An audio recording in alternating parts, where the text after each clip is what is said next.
Hi, Mr. Anthony Ravlich. Thanks for coming and doing this interview.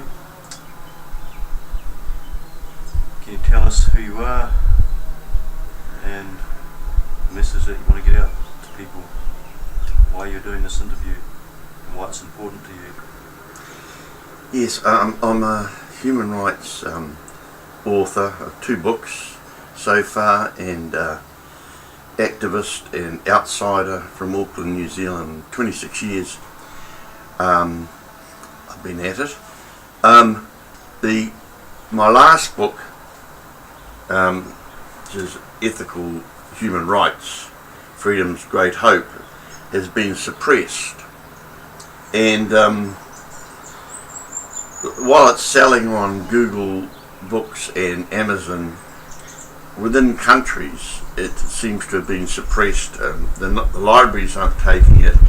And also, as with my previous book, it's so expensive, bookshops can't sell it.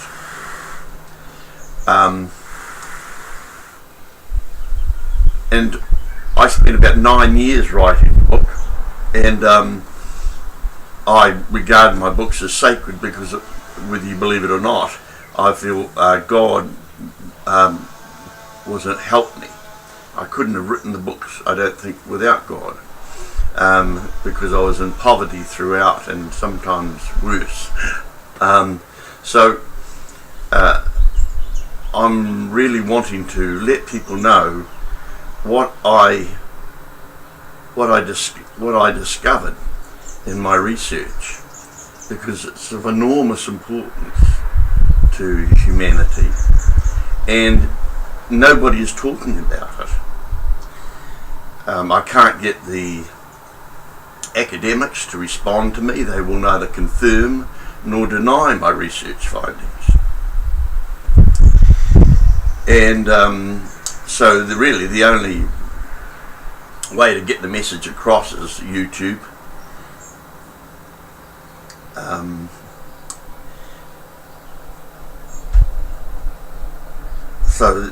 So that's what I think needs to be done. What do you mean your book is too expensive and it's to sell? Well, because I've been suppressed throughout the 26 years. I mean, the mainstream media will not print any of my articles. I've written numerous articles. My first book was actually recommended on the UN website for 2 years, so I can write, but they just suppress it. I regard them as fake liberals who control the mainstream media. And so if you're not well known, it's very likely that books will be expensive, because that's the only way the publisher can get reimbursed for their efforts. Sure, that makes sense. Why do you think they're suppressing your book? Well, because I think the major reason, there's lots of reasons actually, but the major reason is that I discovered what the UN was doing virtually behind closed doors. When I say that, I meant that there was a media blackout, and the global mainstream media refused to report what the decisions that the UN had made. I began promoting economic, social and cultural rights back in 1991. They're the same rights that Roosevelt wanted in the second Bill of Rights for America, and Bernie Sanders is promoting those rights too. And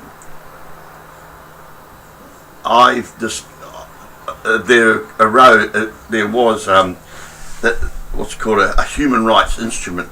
A complaints procedure was going to be decided upon by the UN. A complaints procedure for violations of economic, social and cultural rights. So I decided to follow it at the UN, and it was from 2004 to 2008, and I didn't realise the significance of that what's called an optional protocol to the International Covenant on Civil and Economic, Social and Cultural Rights towards the latter stages. What it meant was that the two sets of rights that make up the Universal Declaration of Human Rights were given equal status once this optional protocol was adopted, and that was a major significant decision of the UN, because those that remember the Cold War, in the Cold War it was America, freedom and democracy, versus the communists of Eastern Europe, who promoted economic, social and cultural rights, social justice matters, rights.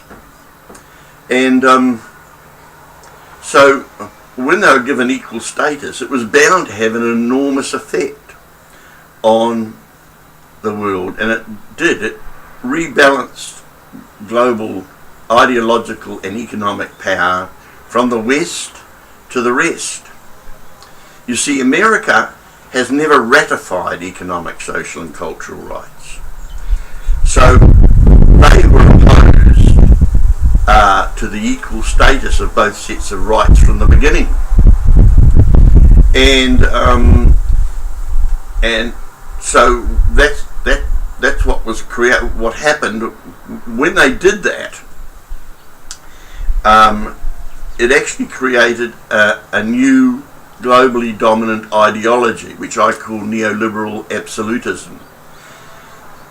Going back to neoliberalism, which everyone would have heard of, know but very few understand, it's very simple really, and that is, humanity is meant to be ruled by universal human rights truth, as in the Universal Declaration of Human Rights, which the UN claims as its authority, and which individual states are meant to uphold under the UN Charter. But what the global considerable majority of states at the UN decided to do was admit human rights, a number of human rights.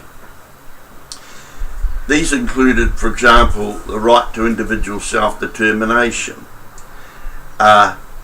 Also, they wanted to, instead of individual rights to freedom of thought, conscience and expression, they wanted to all change that to collective thought, conscience and expression.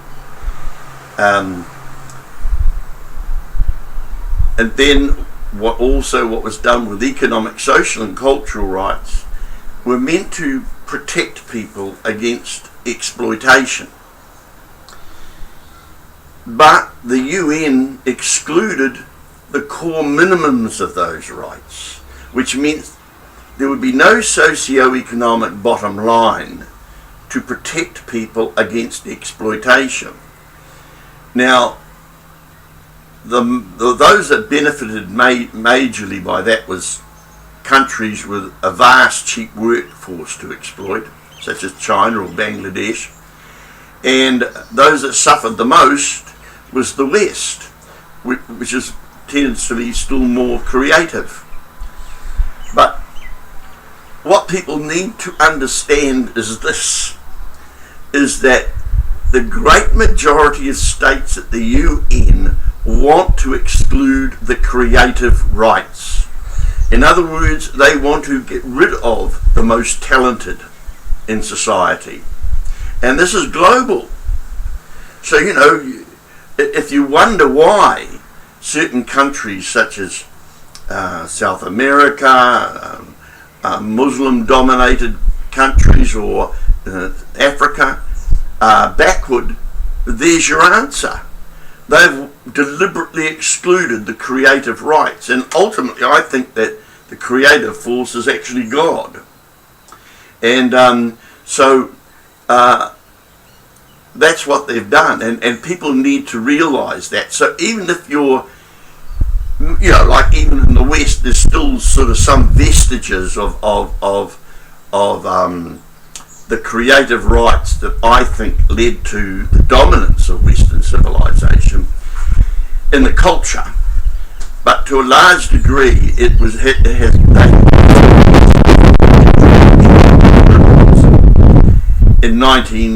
in the late 1970s, in New Zealand, 1984, and so consequently, you see growth has been in decline. Well, you don't get growth if you don't get if you don't have creativity, and so even in our culture, even now they're saying, to follow your dreams, they say, but the problem is that's fine.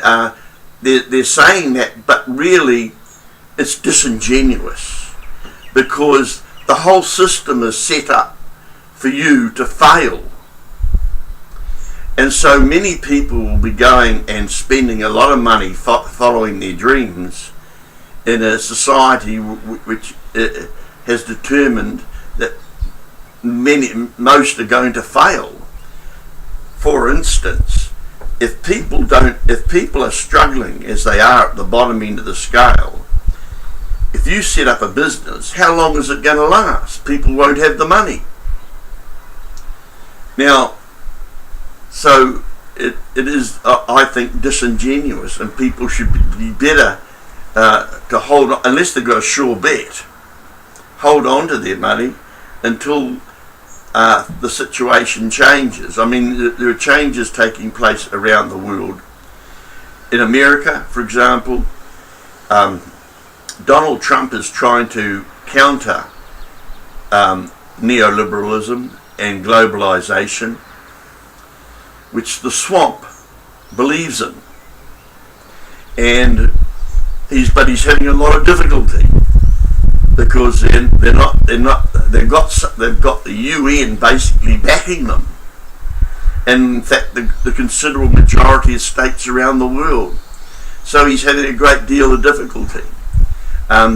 So that's what what we're facing, and I think, I'm a strong supporter of Trump, but I also support the economic, social and cultural rights that Bernie Sanders promotes, because if done properly, they protect against exploitation. I mean, look, it's great having geniuses and very talented people, but that doesn't justify exploiting people. So economic, social and cultural rights provides a socio-economic bottom line and will protect people against exploitation. And I think that hopefully, countries will eventually adopt the ethical approach to human rights that I promote. Basically says something very simple. Everyone should have at least the core minimums of all the rights in the Universal Declaration of Human Rights. Why do so many people oppose Trump? I mean, there's a lot of people who hate Trump, and there's a lot of people who are sitting on the fence about Trump and don't know whose side he's on. I mean, what's going on with Trump? Well, I think mainly it's the swamp. The swamp has supported certain elites. There's many groups that have benefited from neoliberalism and globalization over the past 30 years. And who I call the fake liberal, what people often don't understand is that what happened when the introduction of neoliberalism, late 1970s, 1984 in New Zealand, was that who took over from the real liberals were who I regard as fake liberals. Because they are actually a social class, and people don't seem to be aware of that.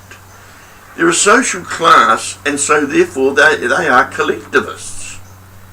So on many important points they all think the same, and so they have managed to get into all aspects of society. I mean, you're seeing it more clearly over in America because they're being challenged now, majorly. And they managed to get into all facets of society. I think even that's why my book's being suppressed, for example, because they have got enormous power in society. We haven't yet adopted like the American approach, Trump's approach, basically is he makes promises to people based on, I would say, is common sense. Because essentially he wants to protect Western culture. And so you don't have large numbers of people coming into the country because it'll undermine Western culture. And so, I mean, it's common sense. I mean, people go to war to protect their culture and way of life. They don't necessarily want someone who is a country which is totalitarian taking over. So they will go to war to protect their culture. It makes sense, because that's what the country has learned from its history, and it's what is going to be left for future generations. And it's I think traitorous to want to destroy the culture. And but that is what the fake liberals have been about. They want to destroy Western culture. They want to destroy Western civilization. And if Western civilization goes down, so does global freedom. But many in the West are simply unaware of that. I mean, it's slowly dawning on people in America what they're really like. I mean, they have no respect for the truth. When they had power, they had the power. And what did they care about the truth? They didn't give a damn about it. So I could promote my initially ethical human rights, which I promote, got a significant amount of support on the internet from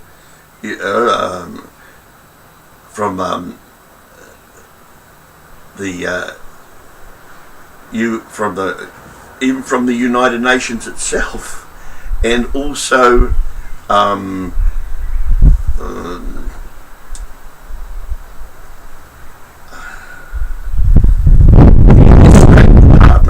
Open Democracy Initiative of the White House,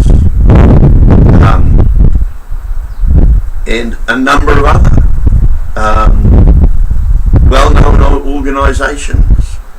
But try as I might, I could not get it into the mainstream media. And if you don't get it into the mainstream media, I'm sorry, but you're more or less a voice in the wilderness. Things may be changing a bit now, with hopefully YouTube might help now, but then you were a voice in the wilderness, and I could not get it in. They just block it. They couldn't give a damn about the future of humanity. Couldn't give a damn about it. And this is what you're up against, and this is what Western people need to face up to. And it's very hard to do so. I explain a lot of it in the chapter on New Zealand. I explain how they're a social class. I explain, what they're about. Look, I'm not preaching hatred towards them. In fact, I pity them, because many of them would have been very bright to get into their club in the first place. But once they're in, they're captured. they're captured by neoliberalism, they're captured by or globalization, and of course, so you've got to feel pity for them because they can't. Well, I'm going to say they can't speak out, but they've got a hell of a lot to lose by speaking out. So I find it almost. I was shocked at the lack of intellectual freedom that exists in this world. Absolutely shocked by it. It's so exceedingly few. They're so controlled. Enormous control. See, the fake liberals essentially have a totalitarian mindset. They will align themselves with totalitarian countries, in fact, because they want virtual, complete and utter control over the population. That's what they're like. And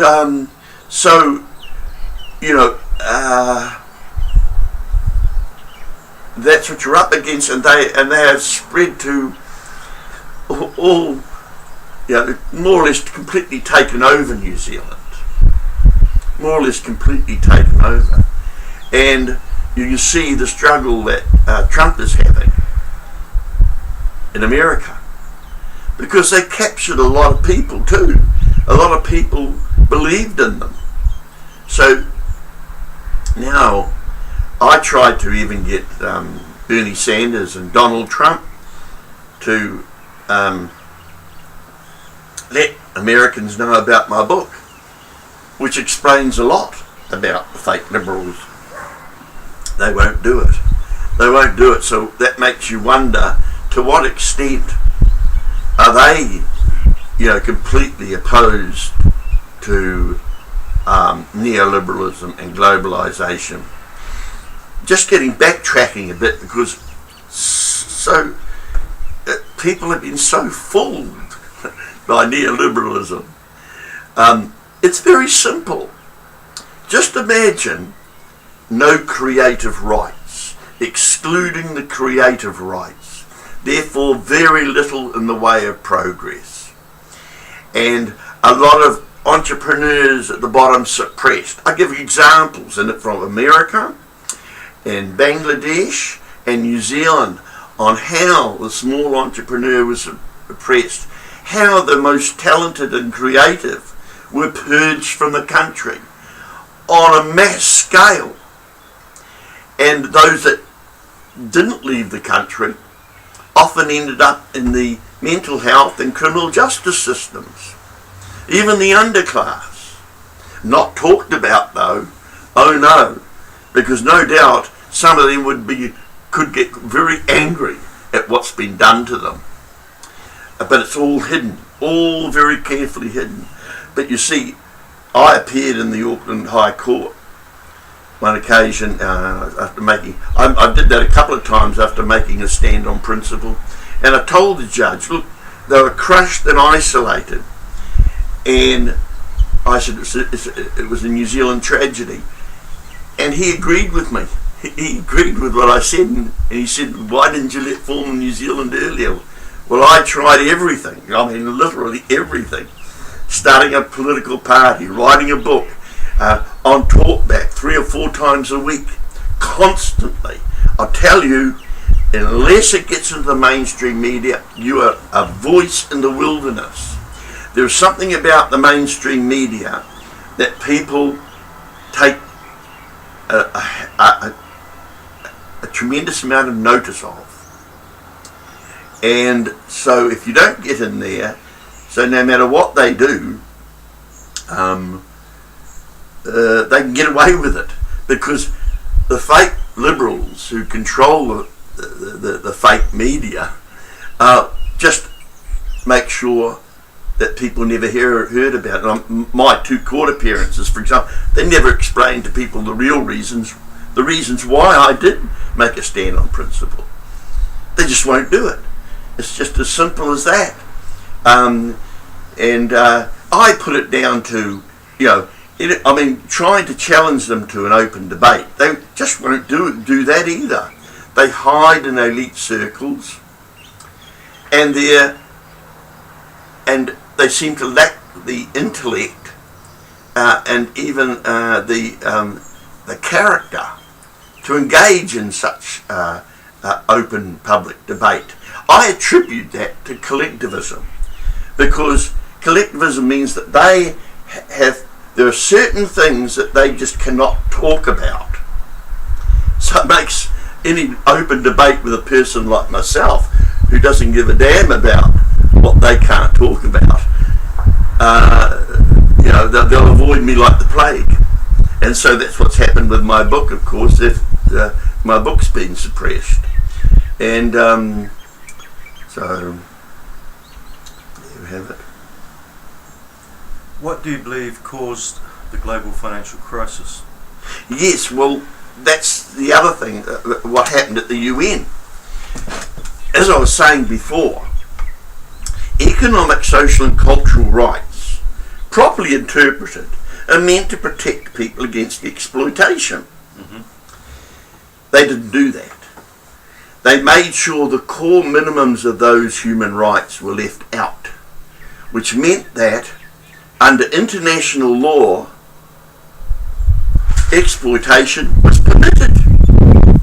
So, for example, the corporations who would have been following that, because I know the New Zealand Business Roundtable at that time, I knew what was going on,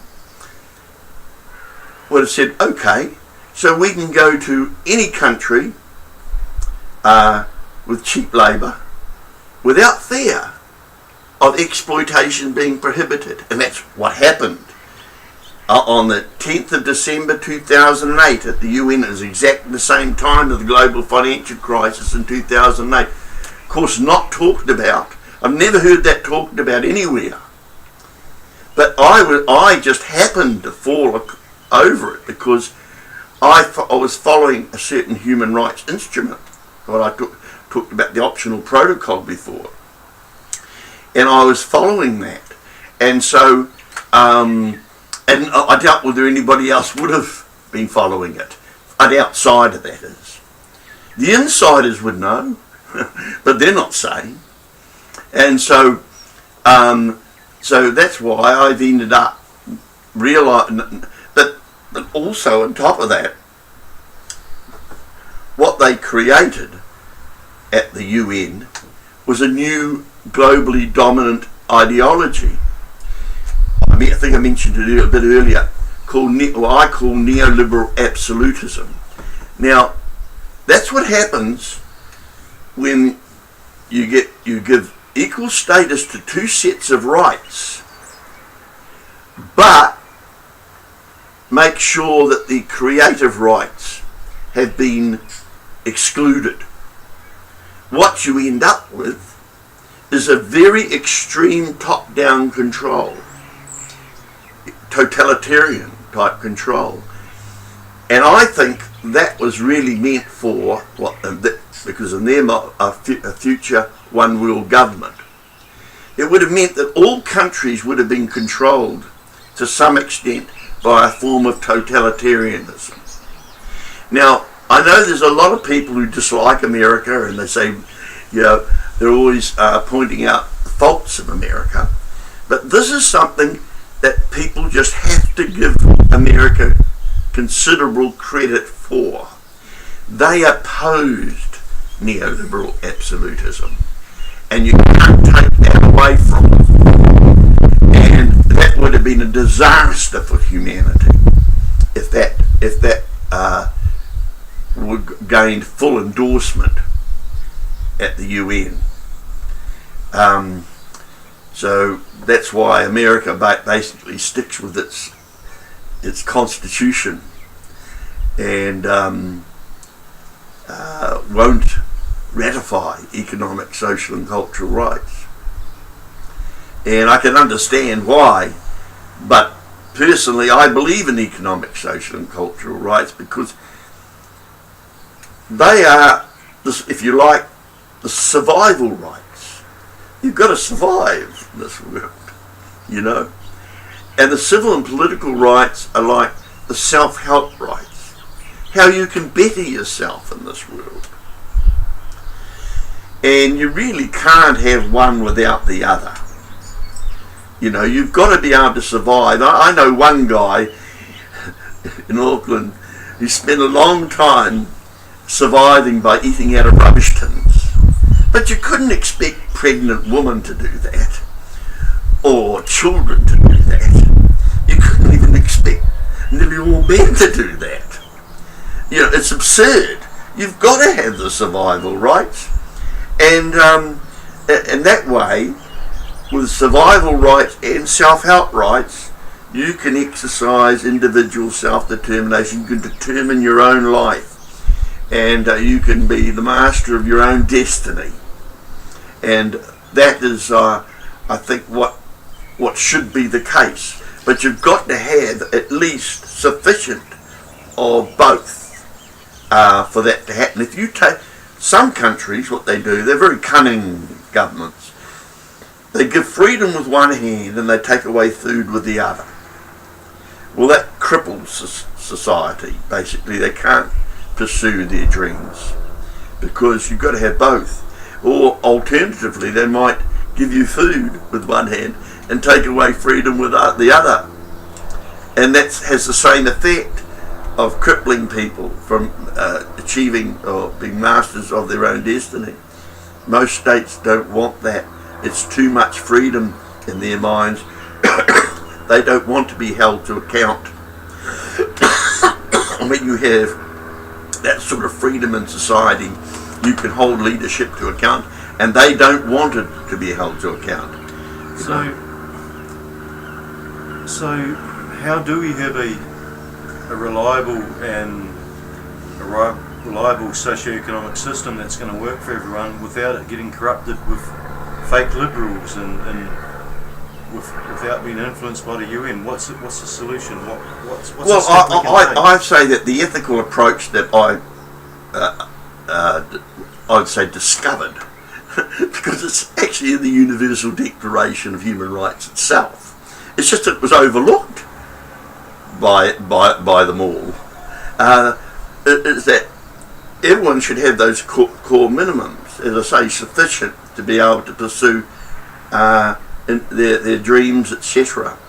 And that can be included in domestic human rights law and also international human rights law. See, if anyone wants to check on, because I in my book, well, I think it is an established fact that a number of human rights have been left out. International human rights law is meant to reflect the Universal Declaration. A number of human rights, the creative rights mainly, left out. And people can check on that for themselves. Go to the Universal Declaration of Human Rights. Go to international human rights law. It's economic, social and cultural rights, civil and political rights, all on the internet. Also the optional protocol to the economic, social and cultural rights. And see what's been omitted. You can see it for yourself. And of course it makes my book a little bit tough some of it's tough to read. Most of it I think is quite a reasonably easy read, but some of it's difficult because the devil is in the detail. That's the thing, and it has to be explained. I have to be able to show that in fact is how they've done it. See, they're very cunning. For instance, there's two other rights, just for example, just to illustrate what you're up against. Two other rights that were left out: non-discrimination on the grounds of intellectual property, and also duties to the community.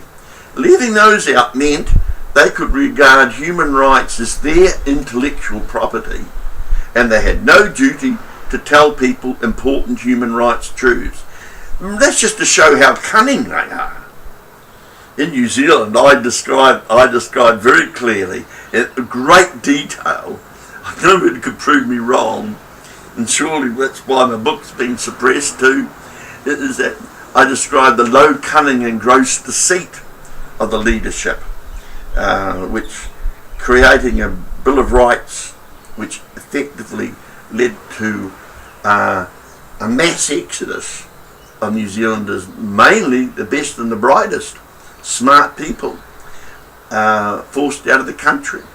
Well, you know, now maybe things might be with America now seeming to give more recognition or appreciation of intelligence and geniuses and people that could really help humanity if it ever got into a difficult circumstances. If he's giving them more appreciation, many from other Western countries might decide to head for America, where they're treated like rubbish here, and they're treated like rubbish in a lot of other Western cultures as well, and in other countries too. They're treated like rubbish, and so if they're not going to be appreciated, well, they can go, you know, and see how countries fare being kept backward. See how they like it, what it does to their society being kept backward. If they're going to show so little appreciation for people with ability and talents, then they get what they deserve, you know.